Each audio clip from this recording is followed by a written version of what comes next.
In today's video, I'm going to show you how to disable direct messages on Discord. First, join the server where you want to disable DMs.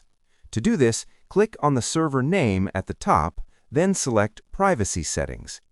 Here, in the Direct Messages option, simply turn this setting off. This will disable all private messages from members of that server, meaning you will no longer receive DMs from anyone in that server. You'll also find other useful privacy options here, such as Share My Activity. If you disable this option, other members won't be able to see which games you are playing or have played.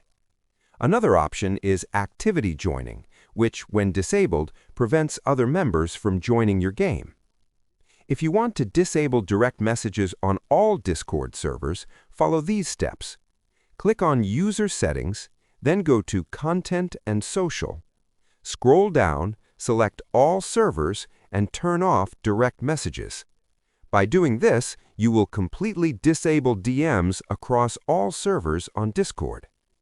If this video was helpful, don't forget to subscribe to the channel for more Discord tips and tutorials.